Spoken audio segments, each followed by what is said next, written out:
parler de passer dedans.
Ça a commencé le 10 janvier où on est en grève illimitée.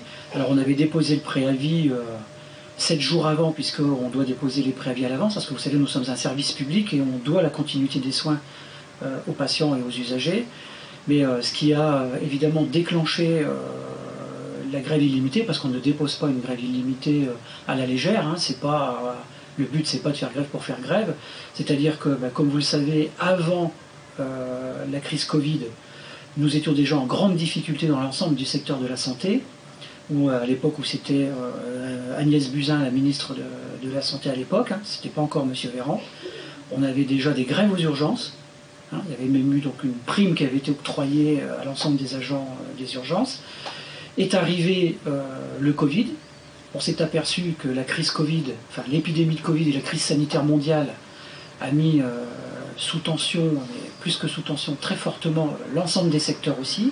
C'est là où on s'est aperçu qu'il manquait, on le savait déjà nous depuis une vingtaine d'années à Force Ouvrière, mais on s'est aperçu que là on ne pouvait pas être le vrai service public, c'est-à-dire que le service public, normalement, il est là pour le public, mais il doit fonctionner, moi je dirais toujours, avec une réserve, c'est-à-dire ne pas fonctionner à flux tendu. Mais aujourd'hui, les politiques économiques qui sont faites par les gouvernements qui se sont succédés ont fait de l'hôpital comme on gère une entreprise privée, c'est-à-dire à flux tendu, pas de stock, d'où le problème parfois du matériel dans les hôpitaux au moment des crises.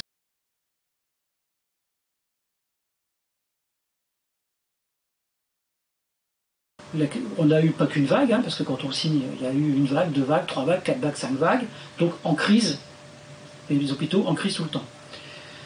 Ça s'arrange un peu avec la vaccination, etc.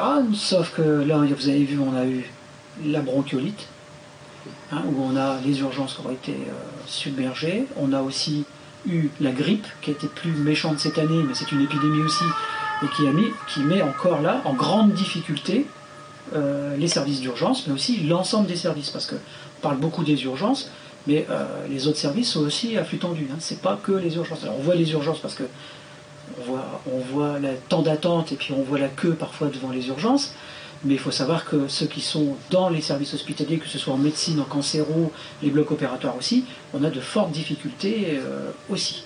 La santé, hein, ou des perspectives pour la santé à court terme, mais aussi à moyen terme et à long terme. Parce qu'on sait très bien que, vu la pénurie d'infirmiers qu'on a aujourd'hui et de soignants en général, c'est très bien qu'on ne va pas en trouver 50 000 du jour au lendemain. Cependant, ce gouvernement, et ce que nous on attend, c'est qu'il annonce un déploiement, enfin un recrutement pluriannuel, hein, sur un plan pluriannuel, ce qu'on appelle le plan Marshall, de 200 000 emplois supplémentaires dans les hôpitaux, enfin, dans la fonction publique. Qui manque 200 000 emplois aujourd'hui dans les hôpitaux.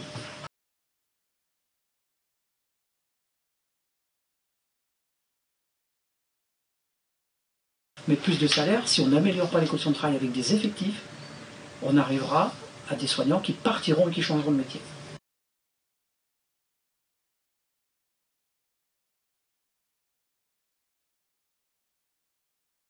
Quand tout est fait, quand votre médecin généraliste et n'est pas là ou ferme, parce qu'il faut bien qu'il ferme, et ben ils seront aux urgences. Et du coup, tout le monde se retrouve aux urgences, ce qui fait qu'on a un afflux aux urgences.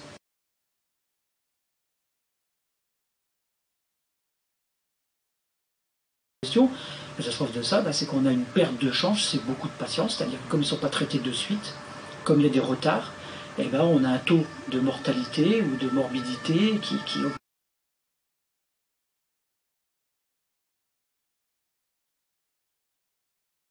Vous arrivez aux urgences, souvent vous n'y sortez pas au moins avant 8 heures, quand vous n'y passez pas 24 heures ou 48 heures.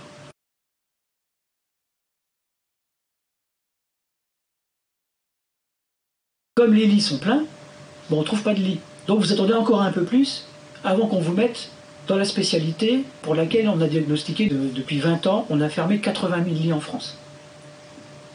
Hein, pendant la crise Covid, on a fermé 4 000, ce qui ne va pas non plus du fait qu'il manque des médecins, c'est que du coup on développe la chirurgie ambulatoire, la médecine ambulatoire, je ne sais pas si vous avez entendu parler de ça, mais c'est-à-dire qu'aujourd'hui, il faut passer le moins de temps possible à l'hôpital. D'ailleurs, les hôpitaux sont devenus des aéroports, c'est-à-dire vous arrivez avec votre valise et vous partez tout de suite.